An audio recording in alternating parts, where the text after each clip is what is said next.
This is the Cycling Over 60 podcast, season 2, episode 54. Steve retired in cycling, and I'm your host, Tom Butler.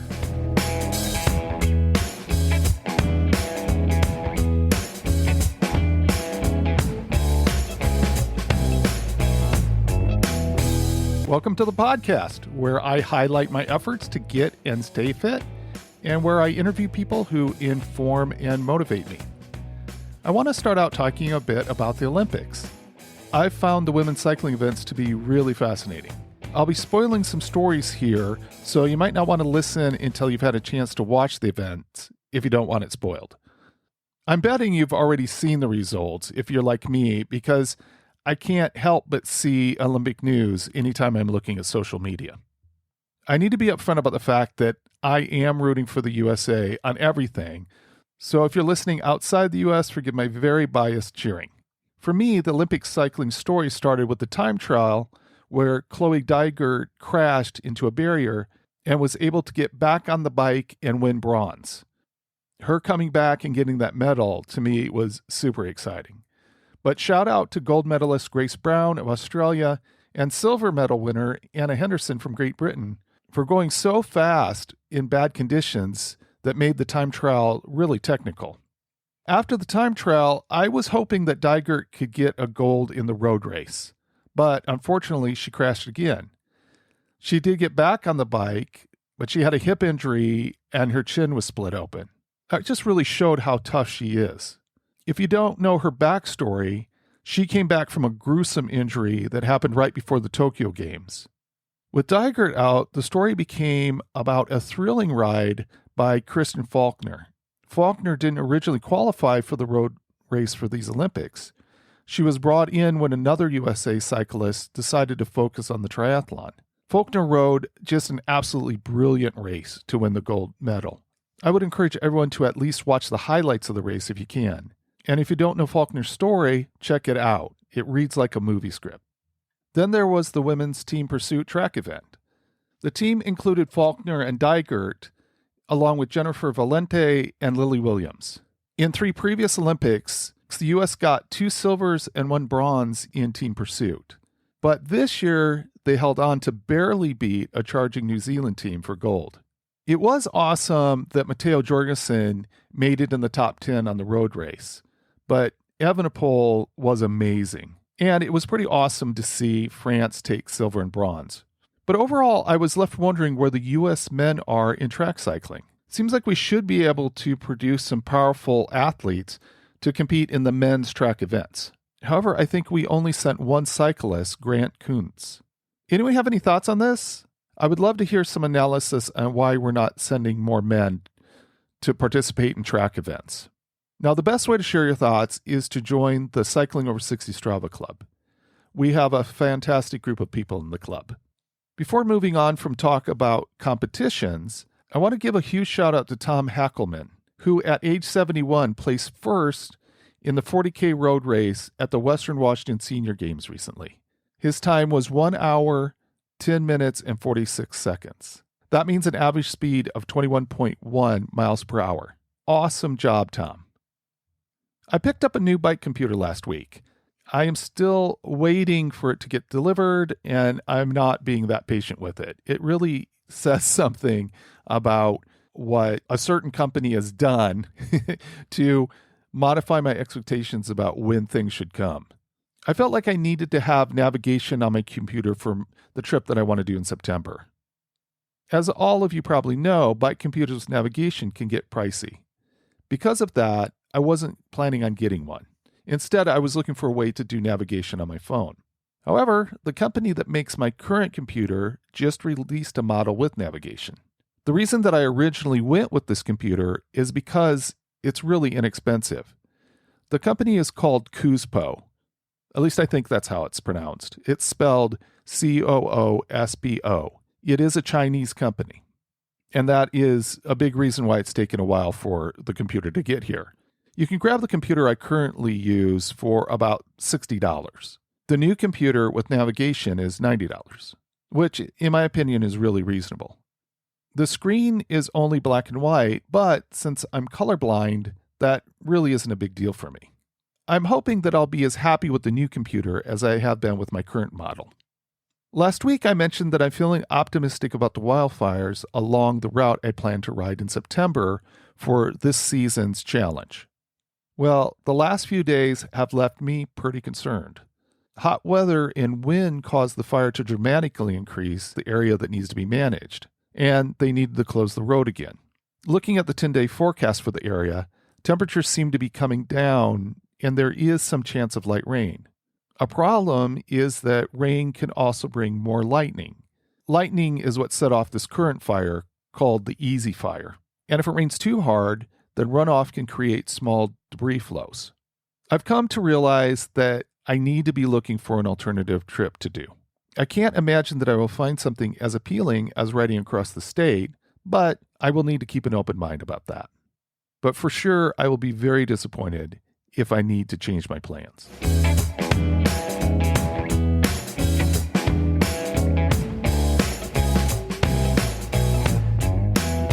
I constantly find people who are a huge inspiration to me. People who are taking on the challenge to stay active through cycling well beyond 60. This week, I am interviewing one of those people. Steve Robertson lives by the model, no excuses. When Steve retired, he took it as an opportunity for him and his wife, Jan, to get out on two wheels and explore.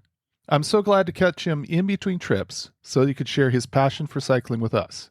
Here is our discussion. I am joined today by Steve Robertson. Thanks, Steve, for coming on. Well, thanks, Tom, for inviting me. It's certainly a pleasure and a privilege.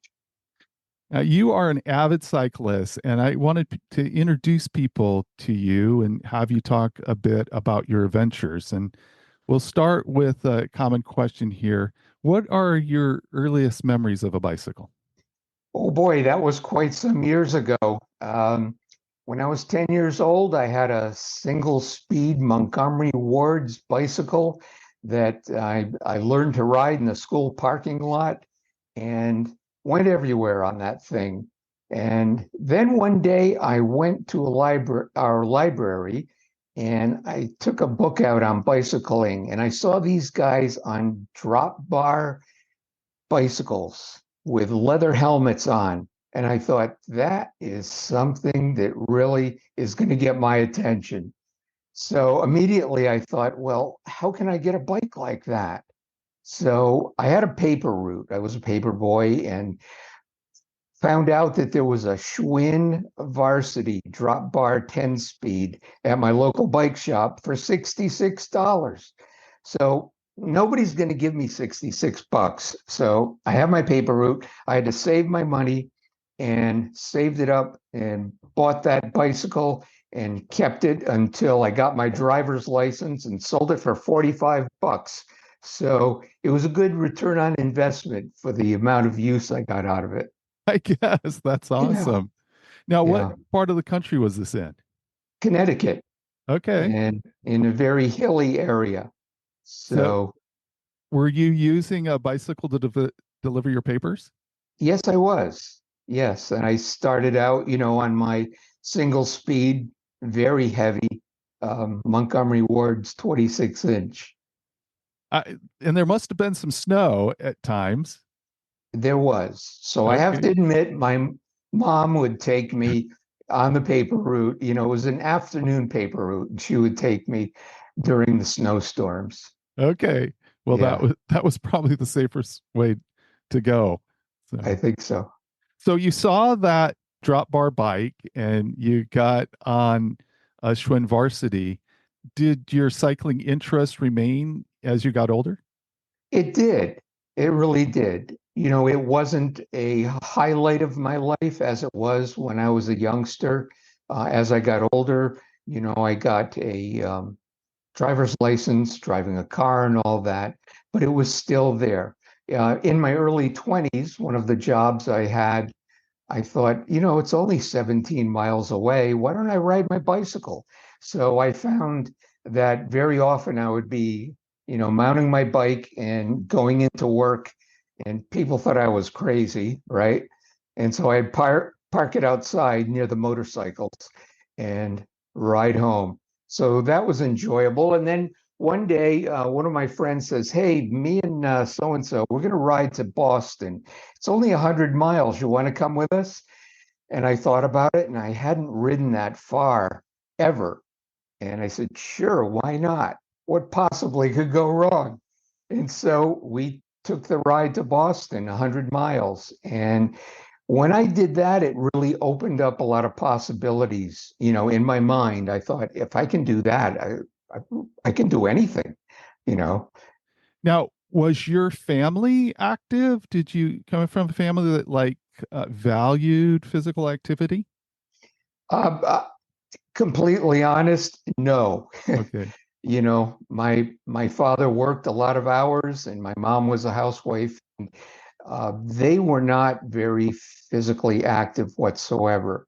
But what they did instill in me, they and my grandfather, was a good work ethic. From the time of having a paper route, saving your money. My grandfather had a small construction business, so throughout my formative years, I worked with him as a roofer every summer. So I really learned the value of a dollar, and I'd say the physical activity really came from within. It was something that I was self-motivated to do, really. Gotcha. You talked about riding your bike into work, and I'm wondering what your experience was. It seems like an awful lot of us, as we have more work responsibilities, life gets busy, maybe family responsibilities, that it gets harder and harder to spend time on a bike. What was your experience with that? Yeah, as my career, flourished and I got older and my family flourished, I had more obligations, as we all do, and I found myself coming up with more excuses. Physical activity for most people is something that they need motivation to do. And if you're not self-motivated, you know, you may have a problem.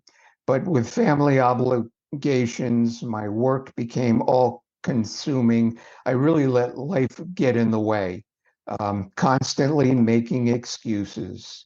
I'm either too tired, too out of shape, put on too much, weight. And it was really easy for me to become complacent about things. I'll do it tomorrow. Maybe I'll pull the bike out tomorrow. I think we all have a tendency to be that way. And for me, it was a constant fight. So it wasn't just the work obligations, but it was on my own internal struggle. One of the things that I'm really curious about, really interested in how to change, is this aspect of a culture, because I think you probably experienced what I experienced. There really wasn't a lot of pushing in culture as a whole for you to spend time on your bike. Employers are interested in spending time doing work, but not so Yes, much like pushing you to make sure that you're, hey, are you going out for a ride this weekend? Are you going to ride this work? If you need to take some work off to go for a ride, go for it. It just, there's a culture of rewarding things that are sedentary, but not so much pushing to be active. right. Yes, I found that to be the case, especially in my early work experiences. You'd be sitting in a room that was a smoke-filled room. Everyone was smoking. There wasn't the emphasis on physical activity. And people would look at you as maybe you're some kind of an oddball if you show up to work on a bicycle. Like, why would you do that? Don't you own a car? To your point, yes, it was not a activity that was stressed back then. But at some point, you found yourself in need of making a lifestyle change. I understand. What was it that pushed you to make different choices? It wasn't until later in life, health issues, high blood pressure, high cholesterol. The deciding factor was I ended up having a DVT, which is a life-threatening condition of having a blood clot. So, things got serious. It started to make me think about my mortality. It's time, Steve, for you to start taking life seriously. So I became motivated to take control of my own life and my own health. And what better way to start that would be to change my diet and to start exercising the way that I used to, right? On my YouTube channel, I get a lot of people that say, I just got back into cycling and I've overcome this, this, and this. And still, to me, that's very motivating. Now, you said you were older. How old were you at this time? In my early 50s, actually. Yes. So that's a good amount of time. Do you, how long do you think it'd been since you'd really been active up to that point? It had been about 20 years since I was really active. I had got caught up in my career. I was traveling every week, getting on a plane every week, flying all over the world. And my entire focus was my job, and everything else seemed to suffer at the time. You mentioned dietary changes. What kind of dietary changes did you make? Well, when I started, after I had my DVT, when I started thinking about making changes, the first thing I thought of was dairy. I have some people in my family that have a real allergy to dairy. So I cut it out, and I found that I felt so much better. My breathing improved, my cardio improved, there was no more mucus buildup, anything like that. And so I thought, I've cut out dairy. How else can I improve my overall health? And, I'd always heard that possibly you should cut out red meat or restrict it a little. So I just cut it out. I cut out red meat, I cut out chicken, I cut out pork. And lo and behold, I felt a whole lot better from doing that. And it became a lifestyle or a way of life, to put it that way. At this point, I now consume what I would consider a 90% vegan type diet with a lot of fruit, vegetables, a lot of beans, and and I feel a lot better and I have more stamina. Um, I'd always heard that, oh, vegetarians, don't get enough protein. Well, that's not true, and I've done enough studying to realize the ways in which to get protein. At that time, it seems like there would have been a lot of people around you that were thinking that giving up meat and everything was maybe even a radical thing to do, unusual thing to do. I guess, first of all, is that the case? And if so, what kind of influenced you to go against what was typical? Yes, it is the case. A lot of people thought I was far up there, but you have to think about yourself. You only have one life and it's yours, and you can't worry about what other people think. Sometimes, if you embark on a course like this, you would get pressure from your family. I was blessed in that my wife, Jan, is very supportive of most everything that I do. And she's also a good cook. So she's been very supportive, and she's sort of going along with my diet to a great extent. And so there's no problem there. And really, if anyone else is offended or something, there's not much I can do about it. I have found that most people like to accommodate you. You're an older guy and you're looking after your health, and it's all how you present it. I'm not a militant vegan. It's all how you present your lifestyle and your life choices, I should say. It's all how you present your life choices. Was your wife the primary cook in your family when you made the change? Yes, yes, she So, was. so she must have had a lot of tried and true recipes at that point that just she had to give up on and learn a She different way of did. cooking. She did, but she has actually learned a new way of cooking, and it's been very nice. We have a lot of bean burritos and a lot of vegetable dishes, and she'll still have a hamburger every now and then, and I'll have a Beyond Burger at the same time, or an Impossible Burger, and for my money, they taste great to me. Yeah, Yeah. it is nicer now than it was, what you're talking about, I think is somewhere around 20 years ago. I think. Is that Right. correct? Yeah. And so, Yeah. it is better now. You go to a restaurant, there's a lot more vegetarian options. And, at least in Yes. our area, I think there's probably areas in Oklahoma, or, so Right. places where it's harder. But, and then a lot of recipes out there. We find a lot of vegetarian recipes on the internet and vegan recipes on the internet. So there Yes. are those resources. And so you change your diet and you found some good results from that. And you're motivated, like you said, you're like, okay, I think I need to be thinking more about my health and being more proactive about my health. And at some point, you start getting on the bike more. And I'm wondering what changes allowed you to do that.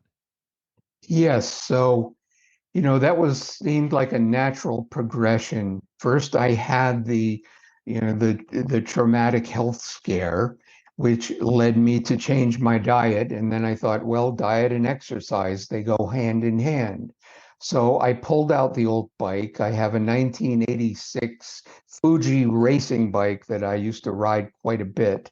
And Jan, my wife, and I decided to go for a bike ride and had been many years. We took a 5 mile bike ride, Tom, and I thought I was going to die. I thought this is, not only did I think I was going to die, but, I thought I'm kind of proud of myself. I did 5 miles. Wow. We kept it up a little by little. And before you know it, we were doing 10-mile bike rides and then 20 and then 30. And then, I have always been a big advocate of the University of YouTube. And so I would check out YouTube videos about cycling, and things got a little more exciting.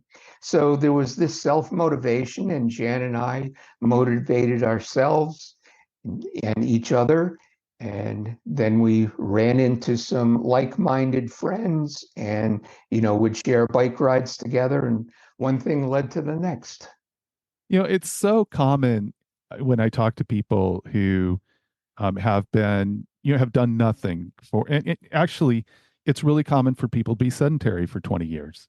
Right. And, then when they, start out, they find that their body has, atrophied, that, their Yes. cardiovascular capacity is not very good. And so I think that's a common thing. And what you are is a testament to sticking with it. Again, I think good on you for recognizing your accomplishment to go 5 miles, you Yes. know, and then sticking with it.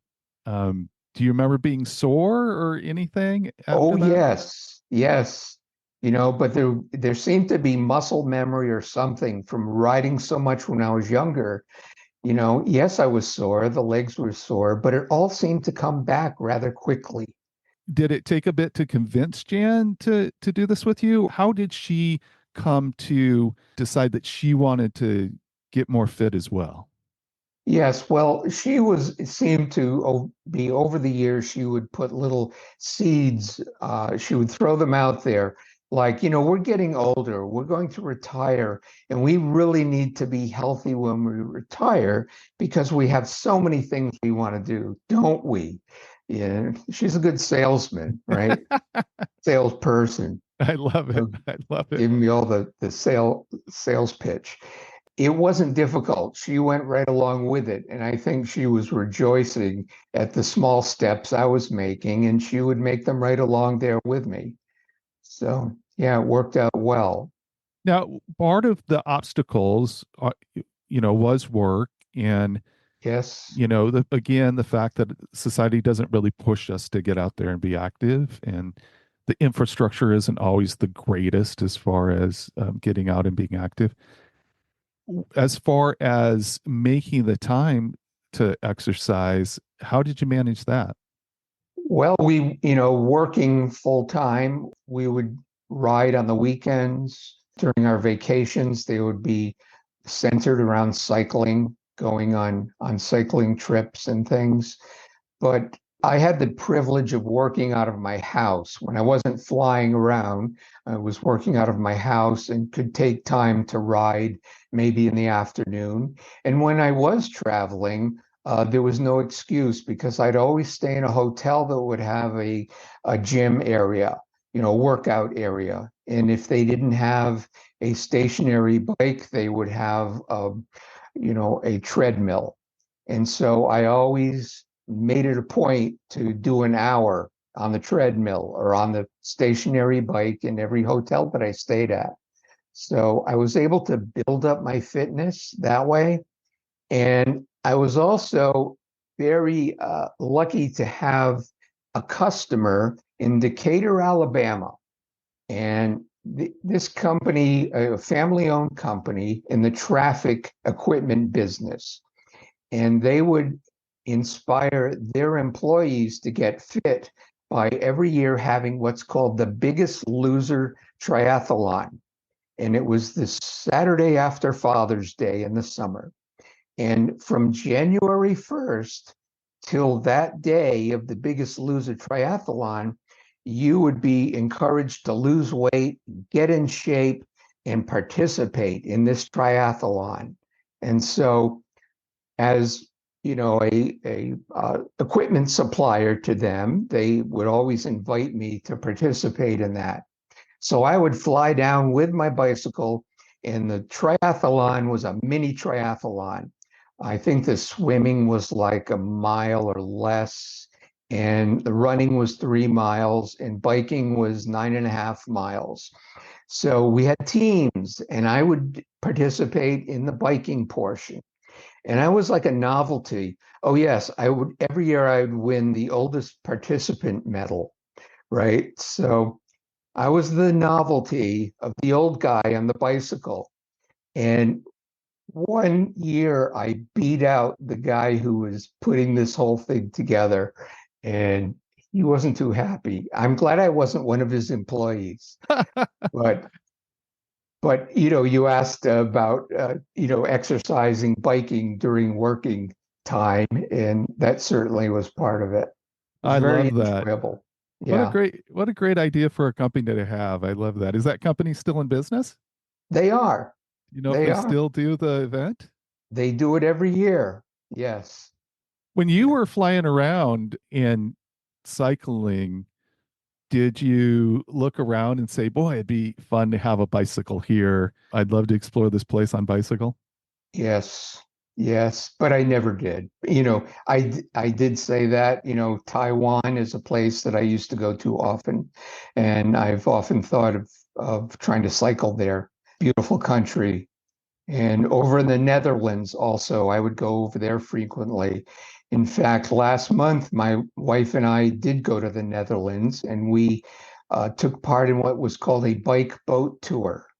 And it was a 180-foot schooner, three-masted sailboat.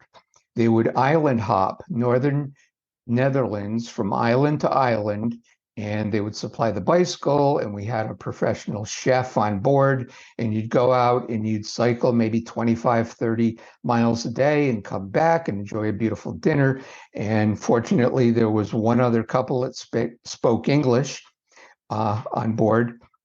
And but the reason I bring that up is anyone can do a trip like that, right?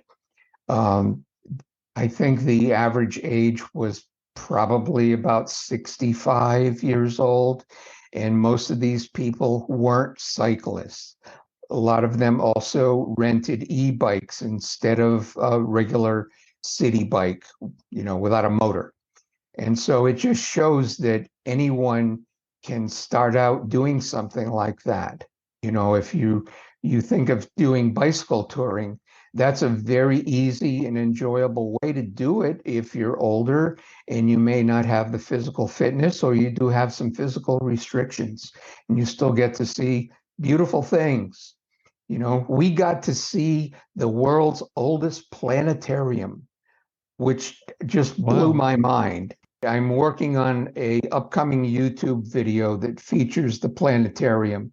So you and Jan started doing more trips, and Yes. What caused you to make that leap to do longer trips? It all started when we were looking at retirement, activities that we would like to do in our retirement. We were both avid sailors. We had a sailboat, and we had had a sailboat for a good 20 some years, sailing in the same areas year after year. And we thought, we enjoy that, but there's more to life than that. Cycling in different areas of the world sounds like something that we would like to do. So Jan took it upon herself to book us for a tour in Portugal, to do the coast of Portugal around Porto. And that was a multi-day event where it was a supported tour. And we enjoyed that very much. And so we thought, well, why don't we do some other tours just on our own? One tour we did was the Erie Canal from Buffalo to Albany, New York. And that was a good 300 and some miles, multi-day tour. And so we found out that we really enjoyed that activity. If you were going to say something that was your favorite ride, do you have that or is that tough? Well, every ride has its pros and cons. And, my favorites probably would be the Erie Canal Trail and also the East Coast Greenway. There's the organization called the East Coast Greenway that encourages you to ride from Florida to Maine on trails. Now, some of those trails are on road and some of those on road sections are dangerous. But that was probably my favorite trip. Then again, shortly after I had retired and we came back from Portugal, I flew myself and my bike down to Key West and started riding north and had just one great time. And I rode as far as Charleston, South Carolina on that trip. Then I flew home. And then months later, I flew back to Charleston with my bike and myself and went from there all the way back to my house in Connecticut.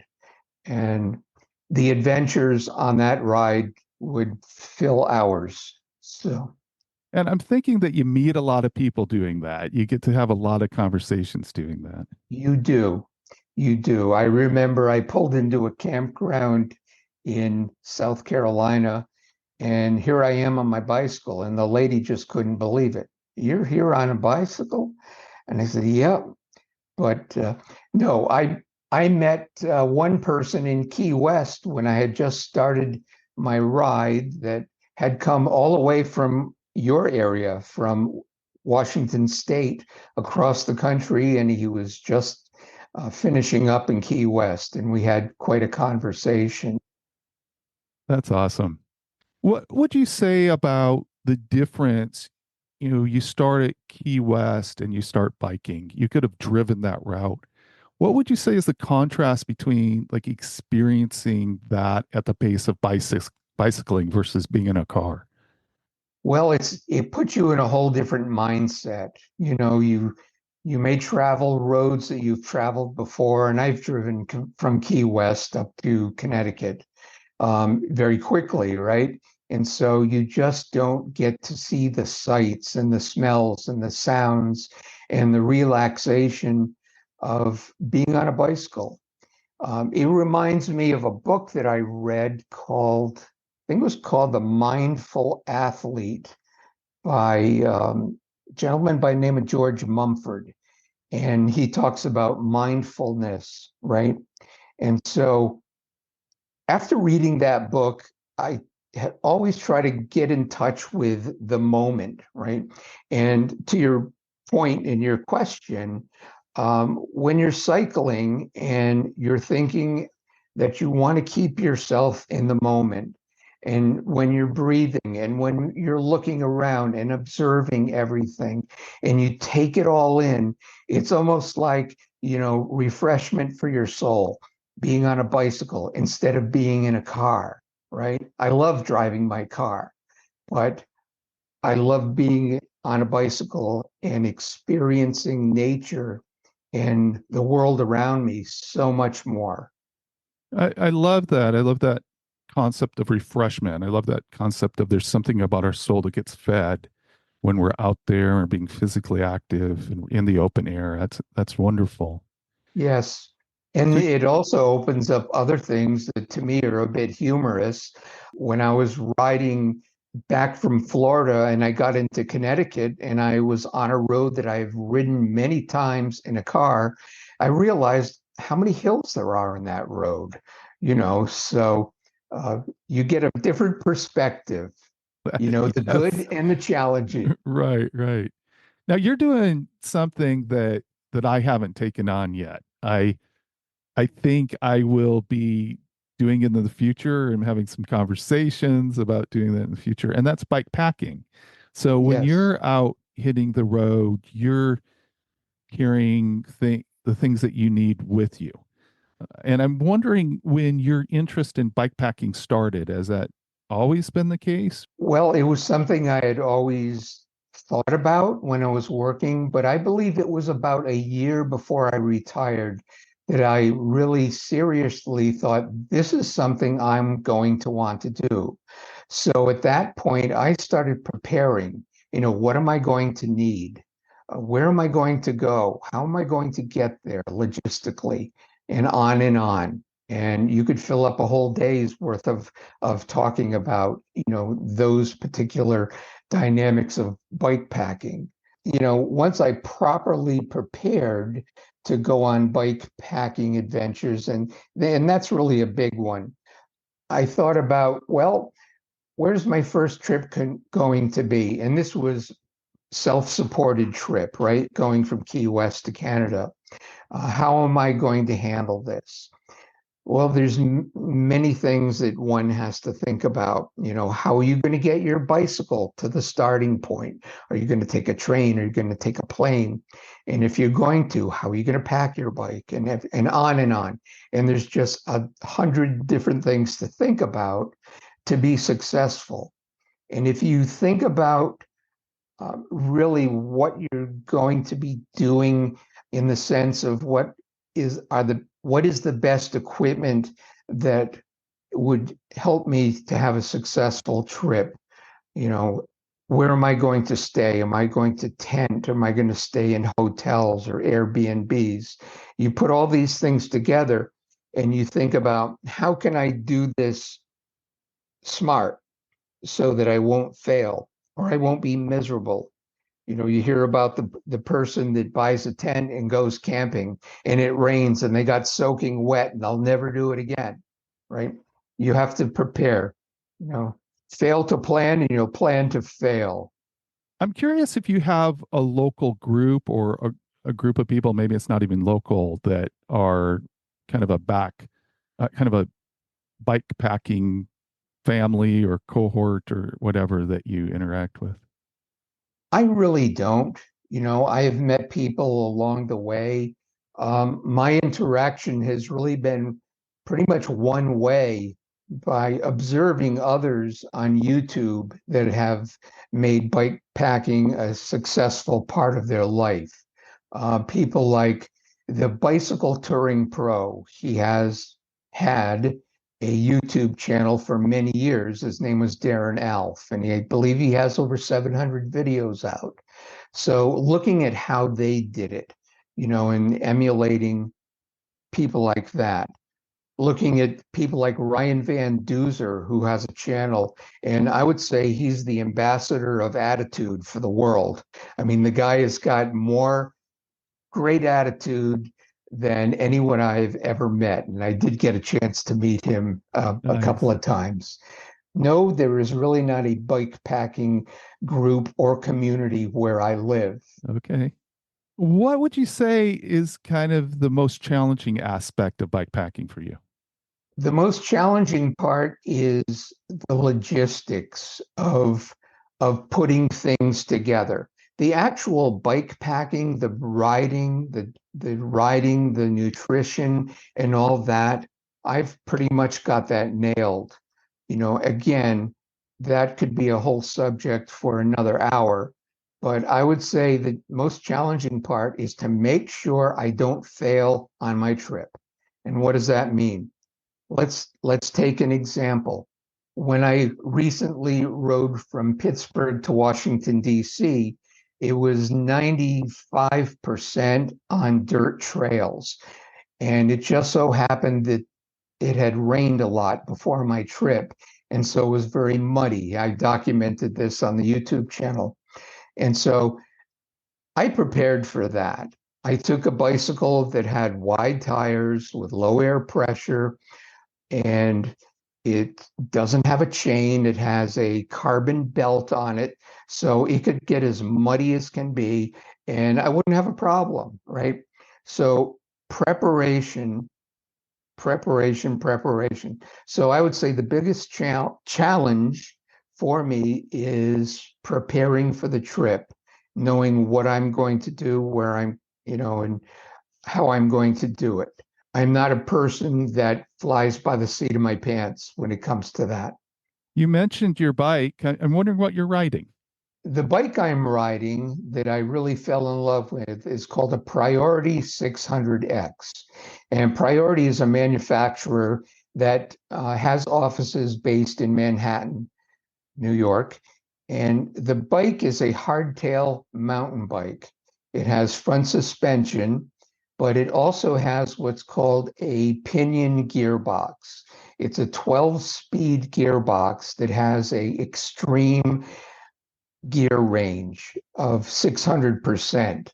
If you could think about a SRAM Eagle derailleur system that has maybe a 52 or a 54 tooth large cassette or large gear in the back, that has a 540% gear ratio. The Priority 600 has a 600% gear ratio, meaning it would be like having a 60 tooth gear in the back, right? So with an extremely low gear, no derailleur, and no chain, the whole system is driven by a Gates carbon belt, much like a fan belt in a car, that goes to one sprocket on the back wheel, and the gear system is totally enclosed in a bath of oil, and it's really bomb-proof. It takes the adjustment of a derailleur, the maintenance of a chain drive and all that out of the equation. So it's an excellent system. Is it a lightweight bike? No, it weighs about 35 pounds. It's a great bike for bike packing, especially off-road. Now, how many miles have you put on that, and have you found it to be, low maintenance? Are you pretty happy with how solid it's been over the miles? I am. I've put probably about only 4,000 miles on it. I've had it for 2 years, and it's really held up well. I do take an extra carbon belt with me in case that were to snap, but so far so good. I have not had any maintenance trouble with it whatsoever. It's it's really well built. I'm wondering how your family feels about your cycling adventures. At your age, it's not typical for people to be out jumping on a bike. I think that we're seeing more and more of that, and I think the e-bikes have opened things up for more people to get out. I at one point in the podcast interviewed someone who is 80 years old on an octogenarian odyssey. And Yes. so, I think we are seeing older people out there. Is your family excited? Do they worry about it sometimes or fully supportive? How does that go? They're fully supportive, really. My wife Jan being, my biggest supporter, uh, has no trouble with me going off for 2 weeks on a bike packing trip of my own. I keep in contact with her, and it's not like I'm going to do the Tour Divide race, going in the middle of grizzly bear country or anything like that. So, you know, I I pick I pick trips that would be not too dangerous for myself. And so Jan is very supportive. She knows that I'm doing something that I love. My kids, who are grown and have their own kids now, are very supportive. My daughter wants to know, when I get home safe and all that. So yeah, family is very supportive, and that's important. Yeah, awesome. Now, over the years, I bet you've tried a lot of different equipment, made a lot of discoveries about equipment. What are some of the things you would highlight as far as your equipment discoveries? So the equipment I've discovered has really been by what I feel is necessity. As an older person, to have a successful trip, you need to have lightweight equipment, and you need to have waterproof equipment when you go bike packing. So let's just start with your panniers, what you keep all your equipment in. You need things that are waterproof. You don't want to make it miserable for yourself. So I discovered the Ortlieb company makes very good, high quality waterproof equipment. So the Z-Packs company, as far as tents go, I saved up when I was working because these things are not cheap. And I purchased a Z-Packs tent, which keeps me dry and in the wind. I really feel safe. My bike that I ride now, my Priority 600X, low maintenance, anything to make it easy. Bicycle computers, I've tried Garmin's, I've tried Wahoo's, and they both give you good results. As far as apps that you need when you're going on a bike trip, ride with GPS in conjunction with a good iPhone app, all sorts of things like that. One thing that's very important is your seat. And people have their own ideas on what is the best bicycle seat. Well, I was always challenged by that. And I've tried many seats. And then I stumbled upon one called Infinity Bike Seat. And I don't know if you've ever heard of it. I've not. So it is a company based in Southern California, a doctor who developed this seat, which is like nothing you've ever seen. InfinityBikeSeat.com is the company, if anybody's interested. And the seat has two cutouts in it for your sit bones. And it almost looks like a skeleton of a seat. You wouldn't think it would be comfortable, but it is the most comfortable seat I've ever ridden. In fact, for long distance bike rides, I've found nothing better than that. I know some, use Brooks seats and other seats, but this is a very good design. It's been adopted by the folks at the Race Across America that happens every year. And many of those riders use this seat for, very long days in the saddle. That is probably my most important piece of equipment because I can ride all day and no pain. What caused you to try that seat? Because looking at it, it does look so different. Did you hear from somebody that it was good, or had you seen it? How did that come about? I went into a bike shop when I was visiting with my kids down in Florida, and they had one for sale. It was one of the first models. It was just a hard plastic seat, and it had absolutely no padding on it. And I asked the guy what it was, and he said it's Infinity Bike Seat.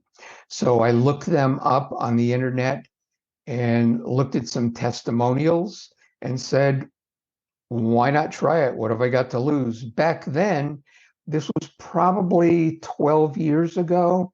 Back then, you could, buy a seat, try it out for 30 days, and if it didn't work, you could return it. So I thought, nothing to lose. Bought it, found out that it was a wonderful seat. And it is one of those things that can bring your trip to an end if you Yes, don't have the right seat. So, you know, yes, it's worth an investment there. yep.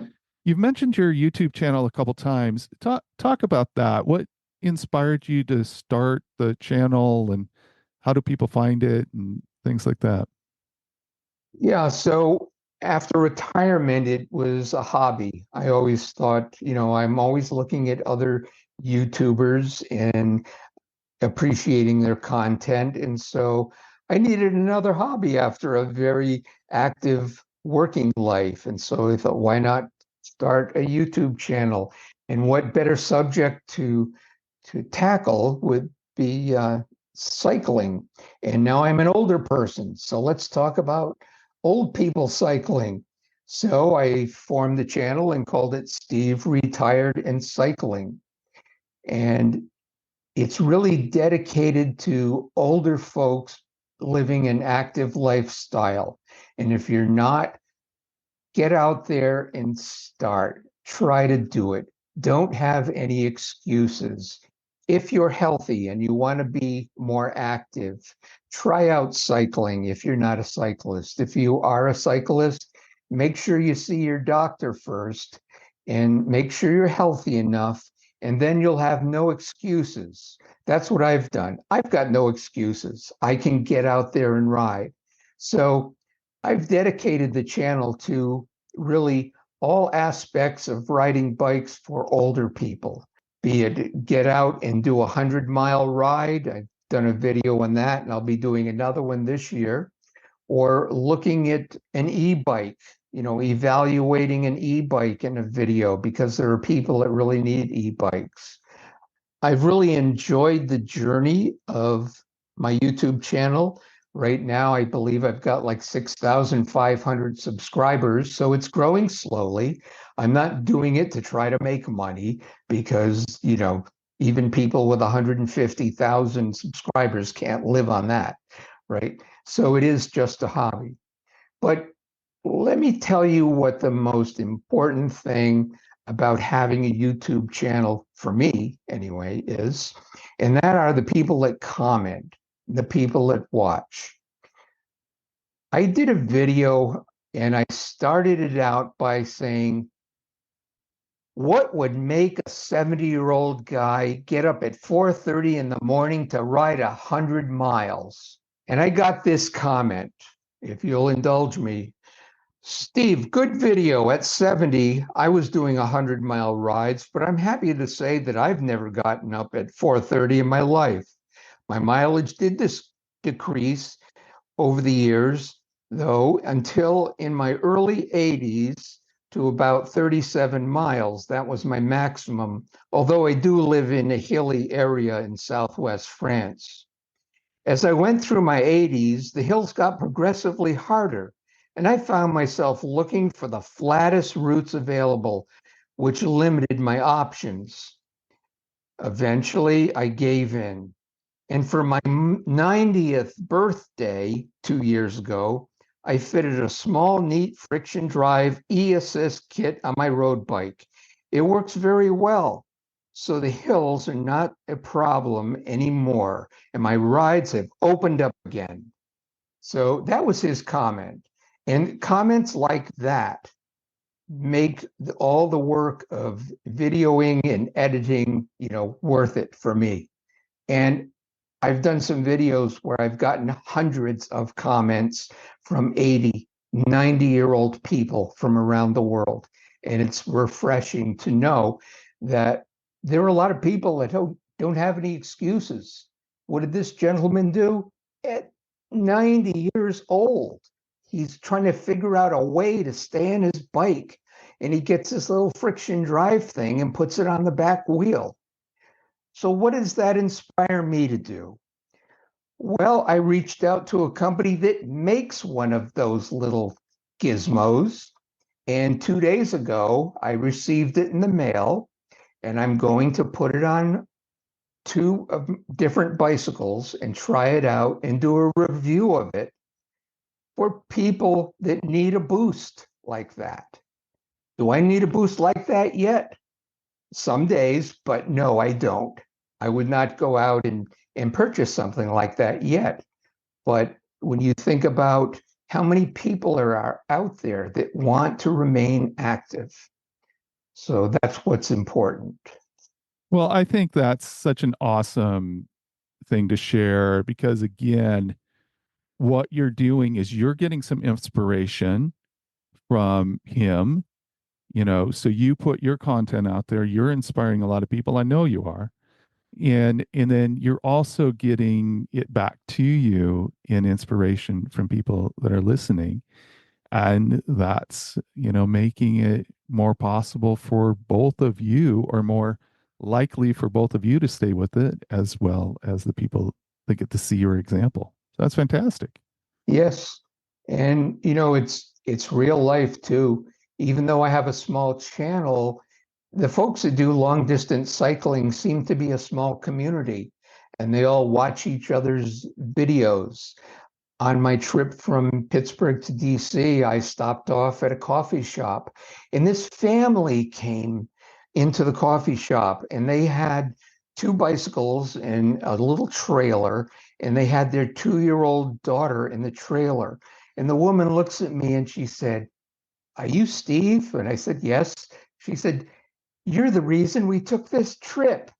We just watched your video." And I thought, well, that's good. And so they were out there. I ran into another person early on after I started my YouTube channel. I was in the backwoods of North Carolina, and I'm pedaling along, and this guy looks at me and said, "Hey, Steve." And he stopped me, and coincidentally enough, he had looked at my channel and he said, "You're the reason I'm out here." And so I'm not blowing my own horn here. What I'm just trying to say and get the point across is there are a lot of people out there that want to stay active and get out there and enjoy nature. And if I can play just a little part in helping folks do that and motivating myself to do that, all the better. That's fantastic. What adventures do you have planned in the future? Every year I ride my age, so that is an event.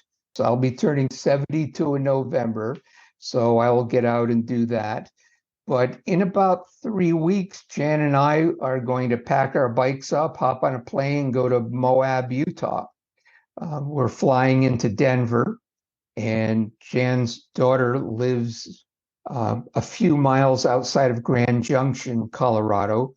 So we're going to start there as far as putting our bikes together and then getting in a rental vehicle and driving to Moab and spend a few days there riding around. I've never been to Moab before, so that should be very exciting.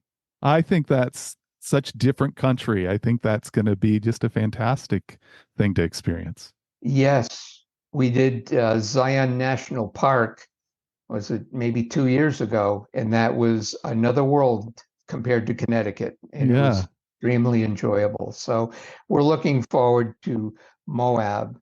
As far as future trips, also Denver to Glenwood Springs and beyond in Colorado. There is a bike trail, I understand, that runs alongside the highway. So I'm looking forward to tackling that someday. I don't think this year. Next year, Jan and I are planning to go to Norway and cycle the Arctic coast of Norway. So 2 years ago, we wanted to cycle the Arctic coast of Norway, and our plane got delayed, and so we never made a certain connection, and we missed out on the trip, and we ended up getting COVID when we were in Oslo. So we had to come home. So we're going to try it again next year. So that should be very exciting. It's a self-supported trip put on by a tour group up there, but you're on your own and you go from bed and breakfast to bed and breakfast in the Lofoten Islands and other areas. Beautiful area. So we're looking forward to that. that sure Uh, sounds fantastic. I'm guessing that all these trips, you'll be people be able to check them out on your YouTube channel at some point. that is true. Steve Retired in Cycling, the YouTube channel. I'd also like to mention, a lot of folks would like to get into bike packing and they'd like to go for maybe a short ride. There's a gentleman on YouTube, his name is Alistair Humphreys, and I believe he rode around the world. But the gentleman, I believe, is from England, and he put out a series of videos called micro adventures. And that would be an adventure from your house, maybe 5 miles away. You go out and you camp for the night on your bicycle or hiking or whatever. And then you come home, you either hike or you bike back home. You take these different micro adventures that all lead up to maybe bigger adventures or maybe just a whole bunch of micro adventures. So again, you don't have an excuse. You don't have to say, I don't want to go out for a week. I'm still working, right? Well, how about Friday night or Saturday night, right? Awesome. I love it. Well, Steve, this has gone by so fast. I've just enjoyed talking to you so much, and I really appreciate you coming on and sharing your journeys with me. Well, the same here. And it's been a pleasure speaking with you. I did subscribe to your podcast this morning because, it was a first when you reached out to me. And I've already enjoyed a couple of the podcasts that I've seen there. So I'd encourage others to do the same. Well, thank you so much. And good luck to both you and Jan on all your cycling adventures, and we'll maybe catch up with you sometime again. Yes. Thanks again, Tom. We'll keep in touch. Okay. Bye-bye now. Bye.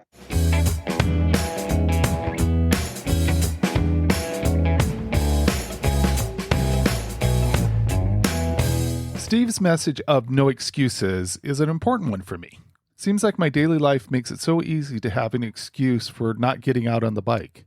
Just today I had a plan, and it kept getting moved over and over again until it was too late in the day. I recently discovered a new route that leaves right from my house, and I love it. This route takes away the need for me to load my bike on the car and go to the trail. So that takes away an obstacle and an excuse as far as riding is concerned. But even eliminating that excuse, I am still able to find other ones. That is why it is so important for me to have some challenges I'm taking on. It really helps me push past the excuses. Seeing all of you in the Cycling Over 60 Strava Club is also a massive motivation for me to push past excuses. If you haven't joined yet, please consider doing so. I hope all of you are finding more excuses to ride than to stay home. And remember, age is just a gear change.